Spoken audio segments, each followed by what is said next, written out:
हनियों की गर्लफ्रेंड उसे उसी वक्त छोड़ के चली जाती है जब उसे पता चलता है कि ये बंदा एक गेमिंग एडिक्ट या फिर पूरा लूजर है। गुस्से में उसने अपनी जॉब छोड़ दी और खुद को कमरे में बंद करके पूरा टाइम एक गेम पैंजीनिया में लगा दिया, एक ऐसा गेम जो एल्डन रिंग से भी ज्यादा मुश्किल है। फिर एक दिन इसेकाई गॉड्स उसकी कॉन्शियसनेस को नियुक्त कर देते हैं और वो पोकेमॉन की तरह फेंट हो जाता है। अगले ही पल उसे होश आता है और उसे महसूस होता है कि कोई उसे गुलाम की तरह धो रहा है। उसके कैप्टर्स धमकी देते हैं कि वो उसे हाइड्रागॉन को खिला देंगे। हनियोंग चारों तरफ देखता है तो सैकड़ों स्लेव्स उसी की तरह काम करने पर मजबूर हैं, जिन्हें बेरहमी से कोड़े मारे जा रहे हैं। वही दर्दनाक कोड़े कंफर्म कर देते हैं कि वो गेम की दुनिया में है। ऊपर से हाइड्रागॉन इस बात का और सबूत। एरिया को एनालाइज करते हुए हमारा बंदा बोलता है, ओपन स्टेटस विंडो। उसकी आंखों के सामने एक ब्लू स्क्रीन पॉप होती है जिसमें उसकी स्टैट्स, टैलेंट्स और हिडन ट्रेट्स सारे दिख रहे हैं। उसे यकीन ही नहीं होता कि वो सच में यहाँ है। अजीब बात यह कि उसकी स्टैट्स टिपिकल लिमिट 10 से ऊपर जा रही हैं और सबसे बड़ा झटका, उसे 13 हिडन ट्रेट्स मिले हैं। इससे पहले कि वो कुछ समझे, जमीन उसके नीचे जोर से हिलती है। स्लेव मास्टर्स डर जाते हैं क्योंकि सामने एक लिटरल आर्मी आ रही है। डेजर्ट क्वीन ने पैक्ट तोड़ दिया है और उनके साथ आ रही है top tier baddie snake princess. Hanyong उसे देखता है, उसका नाम याद करते हुए उसकी अराइवल ही गेम का पहला मेन क्वेस्ट शुरू कर देती है। ऑब्जेक्टिव बस एक, सर्वाइव, वरना कैरेक्टर की डेथ के साथ साथ रियल लाइफ में प्लेयर की भी डेथ। हनियोंग ये सब प्रोसेस भी नहीं कर पाता कि सैकड़ों स्लेव्स पर तीरों की बारिश शुरू हो जाती है। वही hidden trait, heart of the iron blooded monarch, activate होकर उसे एग्जॉशन से बचाता है और रिफ्लेक्सेस शार्पन कर देता है। चारों तरफ लोग मर रहे हैं तो हनियोंग सर्वाइव करने के लिए तुरंत एक्ट करता है। वो एक ब्लेड पकड़ता है और उस आदमी पर वार करता है जो उसे मारने दौड़ रहा है। हिडन ट्रेट की वजह से ये बंदा अचानक स्वॉर्ड एक्सपर्ट बन जाता है और उस आदमी की पीठ चीर देता है। ऊपर से पोज भी ऐसा मारता है कि second trait, weapon master, full power में लगता है। बंदा तो अभी अभी इस दुनिया में आया था और पहले ही लेवल पर सब लोग मिलकर उसे गैंग अप करने वाले थे। एक आदमी स्पीयर से वार करने आता है लेकिन हनियोंग एनबीए प्लेयर की तरह उसके एंकल्स तोड़कर उसे चीर देता है। ये उसकी पहली बार है इस वेपन को यूज करते हुए, लेकिन उसकी इंट्यूटिव एबिलिटीज इतनी बूस्ट हो चुकी हैं कि वो उसे एक्सपर्ट की तरह चला रहा है। हबीबी टाइप एक और बंदा चिल्लाता हुआ आता है और हमारी जान पर स्लैश करता है, लेकिन हनियोंग ईजिली डॉज कर देता है। बंदा अल्ट्रा इंस्टिंक्ट अनलॉक कर चुका है, हर अटैक पहले ही सेंस कर लेता है। वो एक बार में उस आदमी को भी गिरा देता है, फिर एक्स उठाकर एक और बंदे को सीधा ऑन लाइफ कर देता है। थकान से हांफते हुए भी वो खड़ा रहता है और आसपास के लोग यकीन नहीं कर पाते, ये तो मॉन्स्टर है, एक लोली स्लेव मगर कई फाइटर्स को गिरा चुका है। ये सब हिडन ट्रेट मास्टरफुल हैंड्स की वजह से है, जो किसी भी वेपन की अडेप्टेबिलिटी क्रेजी स्पीड से बढ़ा देता है। उसकी नई स्वॉर्ड और स्पीयर दोनों ही तेजी से लेवल अप हो रहे हैं। सामान्यतः वेपन प्रोफिशिएंसी लेवल 10 मैक्स होता है और हनियोंग शुरुआत से ही लेवल 6 पर है, इसलिए वो नाइट जैसी प्रोफिशिएंसी से दुश्मनों को काट रहा है। लेकिन वो जानता है कि उसकी किस्मत ज्यादा देर नहीं चलेगी, क्योंकि सामने लिटरल आर्मी खड़ी है, पूरे 500 लोग। बंदा सोलो मिशन पर है, Goku Vegeta versus Metal Coolers vibes. Scene cut होता है क्वीन के थ्रोन रूम पर। उसे डीमन वर्ल्ड एक्सपेडिशन की हार बताई जाती है। उसकी आंखों में लाल गुस्सा जलता है और वो स्नेक प्रिंसेस को डांटती है। लीडर याद दिलाती है कि ये फेलियर उन सब पर भारी पड़ेगा और फिजिलमर शहर पर भी। इसीलिए स्नेक प्रिंसेस को कल्ट डेजर्ट जाने का आदेश मिलता है, जहां उसे एक्सपेडिशन के बचे कुचे लोगों को खत्म कर देना है। मकसद सिंपल है, सबूत मिटाना, दुनिया को ये पता ना चले कि उन्होंने ह्यूज एल खाया है। मिशन पूरा होने पर लीडर उसके कर्ज को लिफ्ट करने का वादा करती है। कर्ज का नाम सुनते ही स्नेक प्रिंसेस की आंखों में डिटर्मिनेशन आ जाता है। जाते वक्त उसे एक ही इंस्ट्रक्शन मिलता है, do not fail. Expedition area में पहुंचकर उसे पता चलता है कि एक स्लेव अभी भी जिंदा है। ये बात उसे हिला देती है। एक स्लेव एक लिटरल आर्मी के सामने टिक कैसे रहा है? बैटलफील्ड पर आते हैं, लाशें बिखरी हैं, खून फैला है। हनियोंग सीधा खड़ा है, कई दुश्मनों को खत्म करके वो लेवल 2 पर पहुंच चुका है। उसके हेल्थ और माना रिफिल हो चुके हैं, फटीग भी हट चुका है। बंदा बिल्कुल दीवार की तरह खड़ा है। स्नेक प्रिंसेस अकेले बैटलफील्ड पर आती है। उसे देखकर हनियोंग समझ जाता है, Isabella want an Erin. System से उसे पता चलता है कि वो कर्ज की वजह से एरिया नहीं छोड़ सकती। बाकी एबिलिटीज कंसील्ड हैं क्योंकि हनियोंग का लेवल कम है। असली दिक्कत वो लेवल 8 है। पैंटोनिनिया में स्ट्रॉन्गेस्ट लेवल 10 है, पर लेवल 7 से ही लोग मॉन्स्टर्स बन जाते हैं। लेवल 8 मतलब हाई क्लास बॉस फाइट। हनियोंग जानता है कि सीधी बनाई में वो उससे नहीं जीत सकता। तभी उसे एक कैच दिखता है, उसका कर्ज। इजाबेला अपने बीच से उतरते ही ठंडे गुस्से में कहती है कि वो यही मरेगा, जबकि प्रिंसेस थिक्कर्स उसे धमका रही है। हमारा बंदा सोच रहा है कि उसने गेम खेलना शुरू क्यों किया था। पैंटोनिनिया प्योर एल्डन रिंग वाइब्स वाला गेम है। हनियोंग गेमिंग गून है, बट सिर्फ गेम्स के लिए। इजाबेला पूरी स्पीड से उस पर वार करने कूदती है। जवाब में वो स्मर्क करके पूछता है, क्वीन का कर्ज हटवाने में इंटरेस्ट है? उसका ब्लेड उसके गले से एक बाल की दूरी पर रुक जाता है। बहुत क्लोज कॉल। वो हिल जाती है। सवाल सुनकर लिटरली शेक हो जाती है। इजाबेला गुस्से से पूछती है कि ये खुद को समझता क्या है। हनियोंग बहाना बनाता है कि वो एक स्टार बैरर है, जो नॉर्मल लोगों को स्टार्स तक ले जाता है। वो उसे ऑफर देता है कि क्वीन का कर्स हटवा सकता है। ये सुनकर प्रिंसेस शॉक में आ जाती है, क्योंकि उसके कर्स को हटाने के लिए उसे कोई स्टार बेरर चाहिए। असल में हनियोंग खुद भी नहीं है, ये क्लास बस एनपीसीज के लिए रिजर्व्ड है, लेकिन कर्स लिफ्ट कराने के लिए उसी की जरूरत है। इजाबेला की पूरी जिंदगी इस कर्स से बंधी हुई है, इसीलिए उसके पास ऑफर ठुकराने का कोई रीजन नहीं। ट्विस्ट ये है कि इजाबेला को ओरिजिनली बनाया भी हनियोंग नहीं था, वो उसकी उन कैरेक्टर्स में से एक थी जिसे उसने कभी परस्यू ही नहीं किया। प्लेयर की नज़र में कर्स बस मैप रिस्ट्रिक्शन है, पर एनपीसीज के लिए ये असली कैद है। वो एक पंछी की तरह है जिसकी आज़ादी छीन ली जा चुकी है। फाइनली साइलेंस तोड़ते हुए वो पूछती है, तुम्हारा नाम क्या है? एक नया नाम चुनते हुए वो खुद को ब्रोइक्स रैंडॉफ सेट कर देता है और वही उसका एक्चुअल यूजर नेम भी बन जाता है। थोड़ी देर की टेंस स्टेयर डाउन के बाद प्रिंसेस पलटकर चली जाती है, यानी उसे तुरंत मार देने का इरादा छोड़ देती है। जाते जाते वो इतनी ठंडी वार्निंग छोड़ती है कि अगर उसने कभी झूठ बोला तो वो उसके शरीर को लिम्ब बाय लिम्ब फाड़ देगी। मैडम अपने आदमियों को आदेश देती है कि इस लड़के को पर्सनली एस्कॉर्ट किया जाए पूरी वीआईपी सर्विस के साथ। और ऐसे पहला सर्वाइवल क्वेस्ट आखिरकार खत्म होता है। हमारा बॉय लंबी सांस छोड़ता है, परफेक्ट ग्रेड, ढेरों रिवॉर्ड्स, लेकिन इतनी थकान की लड़ाई खत्म होते ही उसका शरीर ढह जाता है। उसे यकीन ही नहीं होता कि वो इस मिशन से बचकर निकल आया। 220 पॉइंट्स उसके खाते में जाते ही अगले सीन में ब्रो को कैसल लाया जाता है। अचानक को लग्जरी बाथ एंजॉय कर रहा है। वो नोट करता है कि हाइड्रगन की सोल गेम में शुरुआत में ही ड्रॉप होती है, और फिर है सॉर्ड ऑफ मिकेला। दोनों आइटम्स उसे एक ही बार में मिल गए, पर जो चीज उसे बिल्कुल उम्मीद नहीं थी, that broken piece of golden scale, एक ऐसा सिंकिंग टूल जो रियल वर्ल्ड और गेम को जोड़ता है। तभी उसकी सोचना टूट जाती है जब स्नो बनी मेड्स अंदर आती हैं, फ्री में उसे वॉश तक करने की ऑफर देती हैं। हनियोंग इतनी फ्री सर्विस मना थोड़ी करेगा। वो कह देता है कि उसके पैर धो दो। हाँ, हम सच में यहाँ फीट शॉट्स देख रहे हैं। ये मेड्स इजाबेला की पर्सनल अटेंडेंट्स हैं, और हनियोंग समझ जाता है कि ये उसे टेस्ट करने आई हैं। असली स्टार बेरर किसी सेक्सुअल डिजायर पर रिएक्ट नहीं करता, तो ये बंदा अपनी जिंदगी बचाने के लिए बोनर रोकने की लड़ाई लड़ रहा है। लेकिन ट्रेजेडी ये कि एक मेड की भारी भरकम चेस्ट पर उसकी नजर पड़ जाती है। पैनिक में तुरंत स्टेटस विंडो खोलने की कोशिश करता है ताकि उसकी नजर वहीं अटक जाए और सामने का दृश्य ब्लॉक हो जाए। तभी उसे एक नई रेवलेशन दिखती है। पेंजीनिया और रियल वर्ल्ड के बीच की बाउंड्री धीरे धीरे शिफ्ट हो रही है। उसकी सक्सेसफुल क्वेस्ट हिस्ट्री देखते हुए उसे एक लॉग आउट फीचर अनलॉक हो जाता है। काफी इंटरेस्टिंग, लेकिन वार्निंग ये कि लॉग आउट करते वक्त उसका कैरेक्टर वल्नरेबल रहेगा। ब्रो दूसरी बात से भी शॉक्ड है। क्रासिया और I love mint chocolate leaderboard पर हैं। ये दोनों उसके सबसे अच्छे दोस्त थे गेम में, और वो भी उसकी तरह ही इस दुनिया में खिंचकर आ गए हैं। लॉग आउट फीचर देखकर वो लिटरली खुश हो जाता है। आखिरकार इस पागल गेम से निकलने का मौका। वो तुरंत मेट्स को बाहर जाने को कहता है, उनका ट्रीटमेंट रिजेक्ट करते हुए। वो बहाना मारता है कि उसे स्टार से कम्युनिकेट करना होगा वरना पावर्स खो देगा। एक मेट ब्लश कर देती है ये सुनकर। मेट्स कमरे से निकल जाती हैं और हनियोंग हंसता है कि उसकी ये बेकार सी एक्सक्यूज सच में काम कर गई। वो टब से निकलकर लॉग आउट फीचर दबा देता है, गेम की परवाह किए बिना। गेम उसका कैरेक्टर सेफ जोन में स्टोर करता है और याद दिलाता है कि अगर उसका कैरेक्टर मरा तो रियल लाइफ में भी वही होगा। लॉग आउट पूरा होते ही हमारा लड़का वापस रियल वर्ल्ड में पहुंच जाता है, पर दुनिया तो लिटरल हेल बन चुकी है। चारों तरफ तबाही, मॉन्स्टर हमले, शहर जल रहे हैं। न्यूज़ देखता है, एक बस साइज प्रेइंग मैंटिस तबाही मचा रहा है।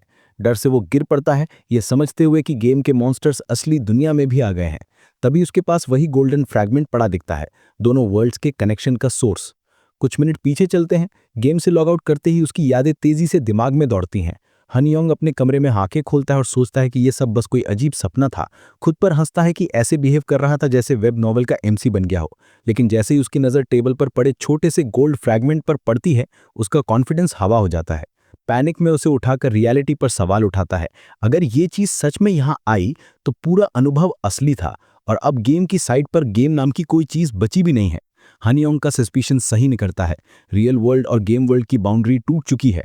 वो जल्दी से सोल्यूशन सोचता है। तभी उसके दिमाग में एक आइडिया आता है, अगर मॉन्स्टर्स इस दुनिया में आ गए तो गेम के कुछ आइटम्स भी आ सकते हैं। याद है मिकेला की सॉर्ड? हाँ, वो शुरुआती स्टेज का आइटम अब असली दुनिया में मैनिफेस्ट हो जाता है, हाइड्रगन सोल सैचल के साथ। भले ही असल जिंदगी में वो किसी मॉन्स्टर से लड़ने लायक ना हो, लेकिन उसका गेम कैरेक्टर पूरी तरह केपेबल है। बस फ्रैगमेंट एक्टिवेट करना होगा और वो पूरी तरह रैंडोल्फ की एबिलिटीज के साथ सिंक हो जाएगा, पूरा एक दिन तक। अब वापस आते हैं शहर में। एक बेबस माँ अपनी बीमार बेटी को गोद में लिए भाग रही है। हस्बैंड पहले ही खो चुके हैं, ऊपर से जैसे खुद भगवान बरसते हुए डेब्रीज से उन्हें मारना चाहता हो। तुम सोच रहे हो कोई हीरो बचा लेगा? नोप। युंजी नाम की छोटी बच्ची बच जाती है, पर उसकी माँ टोक्यो गूल स्टाइल कुचल जाती है। उसी वक्त एक यंग वुमन दौड़कर उन्हें मदद करने आती है। वो क्रश्ड माँ को बचाने की कोशिश करती है, जिसकी आखिरी इच्छा है कि उसकी बेटी सुरक्षित रहे। यंग वुमन युंजी को बांध कर संभाल रही होती है, लेकिन उसे पता ही नहीं चलता कि पीछे से मॉन्स्टर उस पर झपटने ही वाला है। तभी हमारा हीरो आता है। स्वॉर्ड का एक स्लैश मारकर उस क्रीचर को चीर देता है। जो आया है वो पैथेटिक हानियोंग नहीं, बल्कि उसका सिंक्ड नेम कैरेक्टर रैंडोल्फ है, जो क्रीचर को ब्लिंक में टुकड़े कर देता है। यंग वुमन शौक में है कि वो कैसे बच गई और ये गिगाचैड आखिर है कौन। तभी एक और प्रेइंग मैंटिस उस पर झपटता है। वो उसे पीछे देखने को चिल्लाती है, पर चिंता की बात नहीं, एक ह्यूज ड्रैगन मैंटिस को अपने दांतों से कुचल देता है। हाइड्रोगन याद है? हाँ, वही ओवरपावर्ड बॉस अब हमारे बॉय का साथी बन चुका है। स्टोरी का सबसे कूल शॉट, हनियोंग उसके सिर पर चढ़ जाता है, जबकि युवा वुमन रियलिटी पर डाउट करने लगती है। इसी बीच युंजी अपनी माँ के पास भाग जाती है। हनियोंग आगे बढ़कर रास्ते के सारे मॉन्स्टर्स काटता जाता है। वो ही 9 हेडेड ड्रैगन बैटलफील्ड तबाह कर रहा है। अब बात करते हैं उन मॉन्स्टर्स की जो दुनिया भर में फैल गए। सिर्फ कोरिया ही नहीं, कई देश बर्बाद होने की कगार पर। इंसानी सिविलाइजेशन एक्सटिंक्शन थ्रेट झेल रही है, मगर मॉन्स्टर्स के साथ साथ हीरोज भी प्रकट होते हैं। हनियोंग जैसे प्लेयर्स जो इन क्रीचर्स को काटते हैं, वो क्रीचर्स जिन पर गोलियां भी असर नहीं करती। नॉर्मल प्लेयर्स भी इंसानियत की रक्षा के लिए आगे आए, लेकिन दिक्कत थी, और भी बड़े और ताकतवर मॉन्स्टर्स आने वाले थे, जो दुनिया की किस्मत बदल देंगे। अपने घर में बैठकर एक प्लेयर मैसेकर न्यूज़ देखता है और बाकी लोगों को मूर्ख कहता है कि ये लोग अपने गोल्डन फ्रैगमेंट्स बर्बाद कर रहे हैं। अब जबकि गेम धीरे धीरे रियल वर्ल्ड से मर्ज हो रहा है, सब सर्वाइवल के लिए आपस में compete करेंगे। जिसके पास सबसे ज्यादा फ्रैगमेंट्स होंगे वही सबसे पावरफुल बनेगा। वैसे रैंकिंग जो 2 साल से फ्रोजन थी वो भी बदल गई, क्योंकि रैंडोल्फ ने सबको पीछे छोड़कर फर्स्ट प्लेस ले लिया। अब सवाल उठता है कि क्या ये बंदा फैंटम है? फैंटम जिसे लोग घोस्ट भी कहते हैं, असल में हनियोंग का ही कैरेक्टर। वही इंसान जिसने पहली बार NPC expedition demon realm expedition शुरू की थी और जो गेम के फाइनल स्टेज तक पहुंचने वाला अकेला प्लेयर था। भले ही वो फाइनल लड़ाई हार गया, पर बिना किसी शक के वो पांजीनिया का सबसे महान खिलाड़ी माना जाता है। बंदा सच में 1% फेकर ऑरा लेके घूम रहा है। मैसेकर की थियरी साफ है। जिस प्लेयर ने फैंटम कैरेक्टर चलाया था, उसकी एक्सपीडिशन फेल होते ही उसे भी उसी पल गेम में समन कर लिया गया होगा। भले ही इक्विपमेंट और अपीयरेंस रीसेट हो जाते हैं, लेकिन प्रीवियस कैरेक्टर के ट्रेड्स फिर भी मिल जाते हैं। यही लॉजिकल वजह है कि रैंडोल्फ के पास फैंटम वाली हर टूटी फूटी ब्रोकन एबिलिटी मौजूद है। उधर हमारा बॉय टब में आंखें खोलता है, वो फिर गेम में है और रियल वर्ल्ड की मॉन्स्टर वाली हालत उसके दिमाग में घूम रही है। कम से कम अब पिक्चर पहले से कहीं ज्यादा क्लियर है। वो मानता है कि अपने पिछले कैरेक्टर से उसने गेम लगभग पूरा कर लिया था, बस एंड में हार गया। उसकी प्रोग्रेस को स्लो करने वाले थे वही मर्सिनरीज जिन्हें उसने हायर किया था, और कुछ एनपीसीज जिन्होंने बीच में बिट्रेयल कर दिया। चाहे जितनी प्लानिंग कर लो, बिट्रेयल ने सब बर्बाद कर दिया। लेकिन बात यह है, वो सब लोग भी समन हो सकते हैं, ठीक उसी तरह जैसे वो हुआ। और सबसे बड़ी समस्या, कुछ जेलस प्लेयर्स थे जो फैंटम को गिराना चाहते थे, इसलिए उन्होंने धोखा दिया। अब जब दोनों वर्ल्ड्स एक दूसरे में मिल रहे हैं, वो सिर्फ लॉग आउट करके छुप नहीं सकता। दोनों दुनियाओं में सर्वाइव करने का एक ही तरीका है, फिर से अनस्टॉपेबल बनना। सीन कट होकर आता है प्रिंसेस के थ्रोन रूम पर। वो पूछती है कि उसकी स्टार से बात खत्म हुई या नहीं। यूनियोंग कहता है कि वो तैयार है अपना वादा पूरा करने के लिए, लेकिन इस बार उसकी एक शर्त है। इजाबेला मेड्स को बाहर भेजती है और स्टार बेरर अपनी कंडीशन बताता है, उससे सैंक्चुरी ले जाया जाए। प्रिंसेस हैरान हो जाती है, उसे ये डिमांड बिल्कुल इंसेन लगती है, लेकिन बॉय जानता है कि अगला क्वेस्ट उसे एक क्लास हासिल कराएगा, और वो जिस स्पेसिफिक क्लास पर नजर गड़ाए बैठा है वो यहीं मिलेगी। वो इजाबेला को धीरे धीरे मैनिपुलेट करता है, एक्सपर्ट गैसलाइटिंग मोड ऑन। उसे यकीन दिलाता है कि सैंक्चुरी में एक स्टार है। रात ढलती है और एक महिला खून से सनी लाशों के बीच चल रही है, यानी प्रिंसेस जिसने अपने रास्ते में आने वाले सारे गार्ड्स को काट कर रख दिया है। उसके पीछे स्टंट होकर यूनियोंग चल रहा है। ये वुमेन इनसेनली अलाय है। चलो रिवाइंड करते हैं। कुछ घंटे पहले यूनियोंग ने उससे सैंक्चुरी ले चलने की डिमांड रखी थी। इजाबेला शॉक थी ये सुनकर कि सैंक्चुरी में कोई सीक्रेट स्टार है। यूनियोंग ने डिटेल्स इंटेंशनली धुंधली रखी, बस इतना बताया कि उसे 4th स्टार का पता किस्मत से चला था और उसके सही लोकेशन को दुनिया में सिर्फ वही जानता है। वो कहता है कि कर्ज लिफ्ट कराने का सिर्फ एक ही तरीका है, यही स्टार। प्रिंसेस प्रोटेस्ट करती है कि सैंक्चुरी बहुत सीक्रेट जगह है जहां किसी को भी एंट्री नहीं मिलती, लेकिन फिर यूनियोंग इंगित करता है कि उसे तो एक्सेस है। फियर ऑफ स्केर्सिटी पैदा करने के लिए वो उसे डराता है। ये उसका एकमात्र मौका है डेजर्ट से आज़ाद होने का, और अगर वो अब फेल हो गई तो आज जमीन पर पड़ी लाश उसी की होती। वापस प्रेजेंट में दोनों होली ग्राउंड पहुंचते हैं। जो नीचे एक अंडरग्राउंड लेबिरिंथ की तरह जाता है। सिस्टम बताता है कि एक्सप्लोरेशन रेट के हिसाब से रिवॉर्ड्स मिलेंगे। यूनियोंग की लेवल इतनी कम है कि उसे डेमोनिक पॉइजन से मर जाना चाहिए, लेकिन उसके 13 हिडन ट्रेट्स में से एक उसे इसकी इम्यूनिटी देता है। वो लेवल 2 बिगिनर है, उसे यहाँ होना भी नहीं चाहिए, लेकिन उसकी पूरी योजना सिंपल है। इजाबेला आके जाकर पूरा डंजन साफ करे और उसे बस कंप्लीशन रिवॉर्ड्स मिल जाएं। उसे सब क्वेस्ट से मतलब नहीं, मेन क्वेस्ट मायने रखता है, और उसका लक्ष्य एक खास क्लास पाना है। आगे रास्ता देखकर स्नेक प्रिंसेस घबरा जाती है। उसे लगता है वो गलत रास्ते पर है और वो लौटने लगती है, लेकिन ह्यूनियोंग उसे रोक देता है। उसके लिए वो ब्रिज क्लियरली ट्रैप है, स्टेप रखते ही हवा उड़ा देगी। वो सोचती है कि स्टार बेरर पागल है। तभी हमारा बॉय सबसे शक्तिशाली टेक्निक डिप्लॉय करता है, internet rage baiting AKA no balls तकनीक। प्रिंसेस गुस्से में बोले चली जा रही है, अपनी इनसिक्योरिटी छुपाती हुई, और कहती है कि ये ट्रिवियल टास्क है। बदले में हमारा बॉय उसकी और चढ़ाता है। इजाबेला झुंझलाते झुंझलाते चिल्लाती है। तभी हुनियोंग उसे ऑप्शन देता है कि चाहो तो मैं तुम्हें उठाकर ले चलूं। प्रिंसेस इंसल्ट से जल उठती है, पर चाल यही है, गार्ड्स को मारकर अब उनके पास टाइम कम है और क्वीन उसे ढूंढ लेगी तो पनिशमेंट पक्का है। मजबूर होकर प्रिंसेस उसके कंधों पर चढ़ जाती है। उसे उठाकर हुनियोंग भागता है, लेकिन डायरेक्शन गलत ले लेता है। इजाबेला डर के मारे चिल्ला रही है, लेकिन ये पागल लीप ऑफ फेथ लेता है। तभी उसका हिडन ट्रेट म्यूटेंट एक्टिवेट होता है। ये उससे पावरफुल ऑक्यूलर विजन देता है, सीक्रेट एनवायरमेंटल पाथ्स दिखाने वाली। वो एक इनविजिबल रास्ते पर दौड़ रहा है। प्रिंसेस स्टन्ड है कि उसे ये कैसे पता, कोई स्टार बैरर इतनी नॉलेज कैसे रख सकता है। वो उसे टीज करता है कि उसे एक्रोबैटिक्स से इतना डर क्यों लग रहा है। प्रिंसेस इरिटेट होती जा रही है। ये आदमी हालात में भी इतना चिल कैसे रह सकता है, जैसे सालों बाद किसी पुराने दोस्त से मिला हो। वो पूछ ही लेती है, क्या हम पहले मिले हैं? हुनियोंग कामली कहता है, हम एक ही जगहों पर तो कभी नहीं मिले, लेकिन मैंने तुम्हें एक तरफ से देखा है, तुमने मुझे नहीं। गेट एक्टिवेट होता है और दोनों एक नए डोमेन में टेलीपोर्ट हो जाते हैं। हुनियोंग डोमेन बैरियर डिटेक्ट करता है। उसे याद आता है कि आगे खतरा आने वाला है। सामने पड़े बोल्डर्स आदमी के आकार लेते हैं, स्टोन गोलम्स, रेड एनर्जी फेंकते हुए। ये गार्डियंस हैं। इनके ह्यूमंगस रून को देखकर वो समझ जाता है कि ये पावरफुल बॉस हैं। एक हिट से ये उसे कीड़ा बना देंगे। वो इजाबेला की लेग कंडीशन पर टीज करता है, क्योंकि उसे फुल सपोर्ट चाहिए होगी। स्टोन गार्डियंस उन पर टूट पड़ते हैं। एक गार्डियन का चार्ज्ड पंच हवा चीरता हुआ आता है। प्रिंसेस मग करती है और एक ही मूवमेंट में उसे दर्जनों बार काट डालती है। पल भर में उसका आर्म टूटकर बिखर जाता है। सच बोलूं, कूलेस्ट प्रिंसेस एवर। वो कहती है कि ये लड़ाई जल्दी खत्म हो जाएगी। डेब्री पर छलांग लगाकर वो गार्डियन के रून पर हमला करती है, ब्रूटल हॉरिजॉन्टल स्लैश। हुनियोंग साइड में खड़ा पूरी तरह इंप्रेस्ड है। इजाबेला फाइटर क्लास भी नहीं, असैसिन है, लेकिन मूव्स प्योर संजिन वू जैसी। वो गोलेम्स को दर्जनों स्लैशेस में चीर देती है। लेवल 8 का असली टेरर दिखता है। फाइट खत्म और गोलेम मेकर क्लास अनलॉक होकर उसके सामने आ जाती है। हुनियोंग हैरान, वो इजाबेला की किल का क्रेडिट यूज कर सकता है। पैंगिनिया में समनर क्लासेस बहुत रेयर होती हैं। Golem maker high tier ability है, पर उसे ये नहीं चाहिए। वो मना कर देता है। जिस क्लास की उसे तलाश है वो अलग लीग में है और उसकी परीक्षा बस शुरू होने वाली है। काले टेंड्रिल्स पूरी ग्राउंड को ढक लेते हैं। हवा भारी हो जाती है, जमीन फटती है और एक विशाल माउंटेन जैसा स्ट्रक्चर उठता है। यही वो टारगेट है जिसके पीछे हुनियोंग इतने समय से लगा है। स्टार्स का प्रोटेक्टर, एक महान देवता, एक टाइटैनिक नाग, एंशिएंट किंग ड्रैम। उसकी प्रेशर इतनी इमेंस है कि सिस्टम खुद डिक्लेयर करता है, लेवल 10 से नीचे कोई प्लेयर इसकी अथॉरिटी चैलेंज नहीं कर सकता। यही सैंक्चुरी का माउंटेन गार्डियन है। इसाबेला हमारे बॉय को घूर कर पूछती है, क्या ये सोचता है कि वो माउंटेन गार्डियन से लड़ने बाहर जाएगी और सीधा सुसाइड कर लेगी?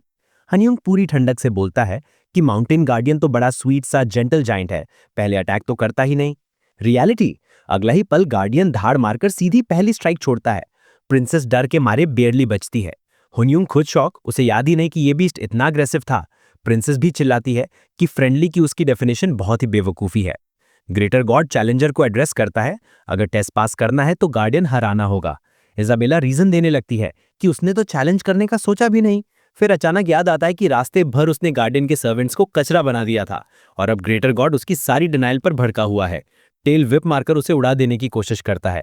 प्रिंसेस पूरी जान लगाकर बचने की कोशिश में जुट जाती है, चिल्लाती है कि हुनियोंग भी कभी दिमाग लगाकर कोई प्लान बनाए। हमारा बॉय ये बीस्ट पहले भी देख चुका है, लेकिन इसे हराने की कोई याद उसके पास नहीं। फिर उसे लोर याद आता है, एंशिएंट किंग ड्रामेट एक महान बेहेमत है, स्टार्स का प्रोटेक्टर।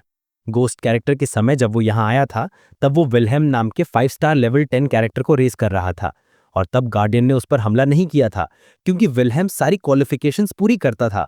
प्रॉब्लम यही है, इस बार गार्डियन इन्हें योग्य मानता ही नहीं और ग्रेटर गॉड हमेशा उन पर हमला करता है जो उससे कमजोर हों। करंट स्थिति में इजाबेला पिट रही है, सैंक्चुरी के पॉइजन ने उसे और कमजोर कर दिया है। उसे लग रहा है स्टार बेरर पर भरोसा करना शायद बहुत बड़ी गलती थी। वो लगभग मच्छर की तरह कुचली जाने वाली है। तभी हनयुंग नारुतो स्टाइल टोकनो जुत्सु डालता है, बीस्ट को रुकने का आदेश देता है। सबको शौक, बीस्ट सच में लुक जाता है और हमारे लड़के की तरफ ऐसे घूरता है जैसे किसी गिगाचार्ट गॉड को देख रहा हो। उसे समझ नहीं आता कि ये नॉर्मी उसका असली नाम कैसे जानता है। फिर हनयुंग कामली कहता है विलहेल्म लौट आया है। ये सुनते ही ड्रामेट चुप पड़ जाता है, फिर इतना हंसे कि मरी जाए। मॉन्स्टर उसे इंसल्ट करने नहीं थक रहा, कहता है ये आदमी तो सेंटिनल लायक भी नहीं, विलहेल्म से तुलना करना मजाक है। विलहेल्म वो मास्टर था जिसे ड्रामेट खुद आदर देता था, और विलहेल्म भी डेमोनिक रिल्म एक्सपेडिशन में हारकर अपने स्टार्स खो चुका है, जिसका मतलब उसकी डेथ कंफर्म है। इसलिए एक लूजर द्वारा मास्टर का नाम लेना उसे आग लगा देता है। अगले पल ड्रामेट उसे निगलने ही वाला है, लेकिन ये बंदा जरा भी नहीं हिलता। फिर हनयुंग कॉन्ट्रैक्ट की बात करता है, वो गुप्त कॉन्ट्रैक्ट जिसके बारे में दुनिया में कोई जान ही नहीं सकता। कॉन्ट्रैक्ट ये था, जो भी स्टार प्राप्त करेगा वो माउंटेन गार्डियन का असली नाम सीखेगा और उसका मास्टर बनेगा। गार्डियन को अपने मास्टर की हर बात माननी होगी।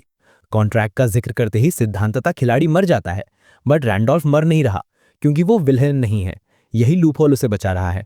ड्रामेट अब जेन्युइनली इंट्रिग्ड पूछता है कि तुम हो कौन। हनयुंग कॉन्फिडेंटली कमांड करता है, हमें स्टार तक लेकर चलो, फिर सारी शंका दूर हो जाएगी। गार्डियन के लिए ये अब्सर्ड है, ये आदमी तो रिक्वायरमेंट्स पूरी करता ही नहीं, लेकिन फिर भी वो टेस्ट के नाम पर उन्हें लोकेशन दिखाने को तैयार हो जाता है। कुछ देर बाद दोनों एक ग्लूमी जगह पहुंचते हैं। इजाबेला पजल्ड, क्या सच में स्टार यही हैं? हनयुंग ऑल्टर पर रखे चीज की तरफ इशारा करता है, एक बोन स्कल।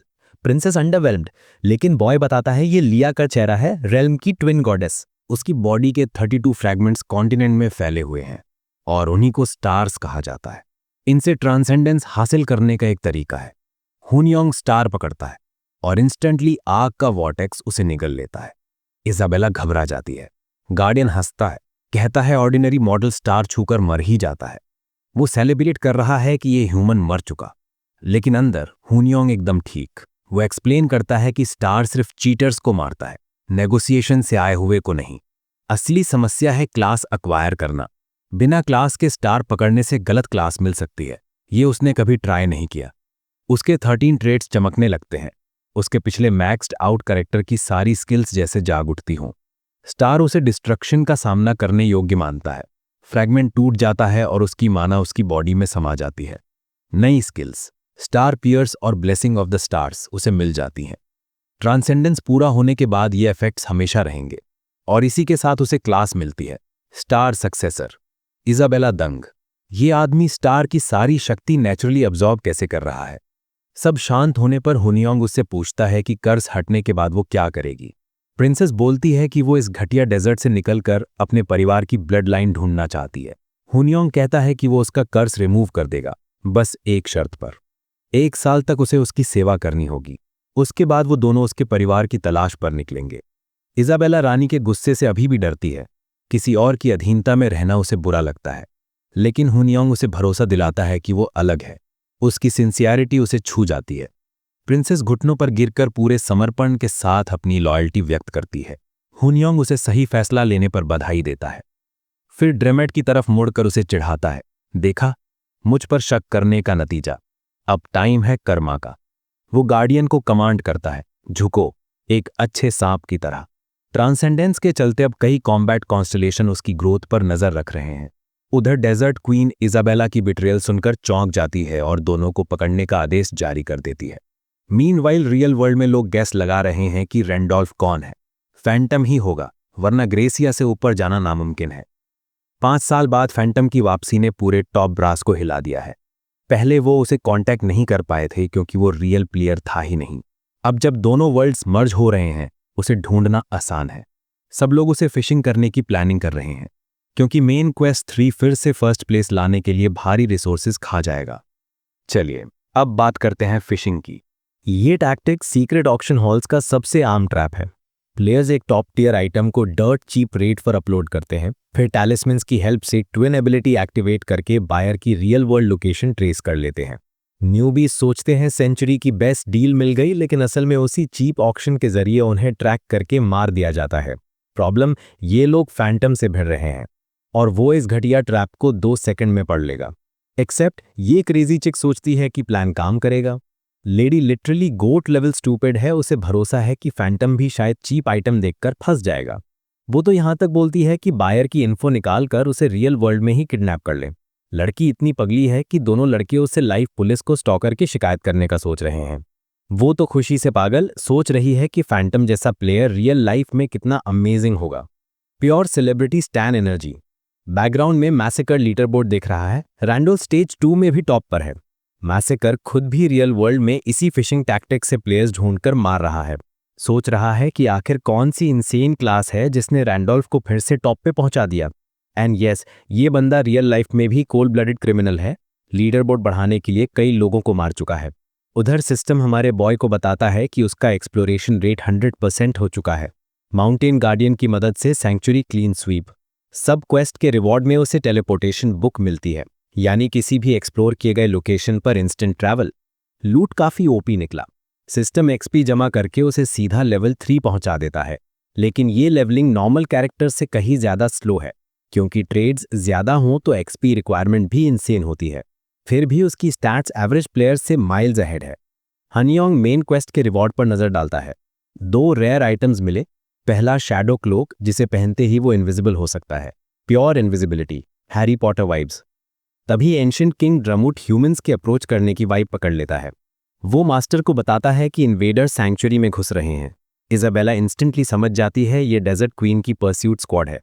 वो पूछती है अब अगला प्लान क्या है, क्योंकि क्वीन भले ना आई हो लेकिन स्क्वाड इटसेल्फ बहुत स्ट्रांग होगी। माउंटेन गार्डियन भी उनके सामने मुश्किल में पड़ सकता है। लेकिन हनियोंग शांत, कहता है लड़ाई में हम दोनों हिस्सा नहीं लेने वाले, बिग नूडल खुद संभाल लेगा। दोनों वहां से भाग निकलते हैं। पीछे ड्रमट अकेला खड़ा पसीना बहा रहा है।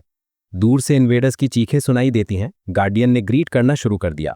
इजाबेला को लगता है स्नेक को अकेला छोड़ना गलत है, लेकिन बॉय कहता है जब तक क्वीन खुद नहीं आई ड्रमट एडवांस यूनिट को अकेले ही काट देगा। यही एक तरीका है बच निकलने का, वरना दोनों चारों तरफ से घिर जाएंगे।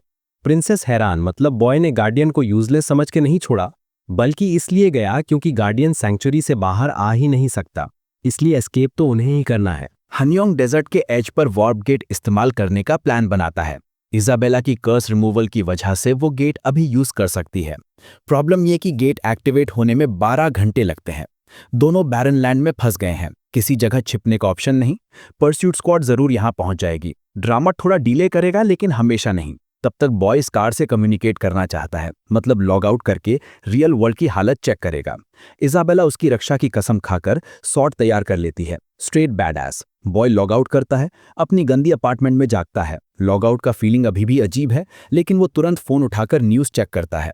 राहत की बात, कोई नया डिजास्टर अलर्ट नहीं, मॉन्स्टर्स अभी तक नहीं आए। वर्ल्ड्स मर्ज हो रहे हैं, इसलिए उसे रियल वर्ल्ड में भी हमेशा अलर्ट रहना होगा। अचानक उसके फोन पर मैसेज आता है, किम सेओ। अगले सीन में उसकी एक्स गर्लफ्रेंड रेस्टोरेंट में किसी से लड़ रही है। पूरी दुनिया को बता रही है कि उसे पैसे चाहिए। Pure gold digger vibes. उसका नया बॉयफ्रेंड कॉल काट देता है, उसे अकेला छोड़कर। सेओ यान हनियोंग को फिर लूजर कहते हुए याद करती है, लेकिन सीक्रेटली रिग्रेट भी करती है कि उसे जल्दी छोड़ दिया। हनियोंग उसके मैसेज पर मिलने आ जाता है। सेओ इस बार सडनली स्वीट बनने का नाटक करती है, पहले की तरह उसे इंसल्ट नहीं कर रही। बॉय कामली पूछता है चाहिए क्या। सेओ अनॉयड कि हनियोंग अब उतना ओबीडियंट नहीं रहा। वो उसे याद दिलाती है कि सिर्फ एक बार बुलाने पर वो यहाँ आ गया, और यही बात उसे सबसे पसंद थी। फिर वो नीच चाल चलती है, कहती है ब्रेकअप पर उसे रिग्रेट है। पूछती है कि क्या हनियोंग भी ऐसा ही सोचता है। बॉय अनॉयड, उसे बुलाया ड्रिंक तक नहीं खरीदी, जीरो रिस्पेक्ट। वो खड़ा होकर निकलने लगता है। सेओ पैनिक में उसे रोकने की कोशिश करती है। वो मानकर बैठी है, दुनिया उसके इर्द गिर्द घूमती है, लेकिन बॉय डन है। जाते जाते वो उसे सीधा सवाल मारता है, तुम्हारा नया बॉयफ्रेंड जानता है कि तुम मेरे साथ डेट पर हो, और साफ कह देता है कि वो कई लड़कों को एक साथ घुमा रही है। उसके सोशल मीडिया से साफ दिख रहा है। थॉट स्लेयर 69 उसे वहीं छोड़कर निकल जाता है।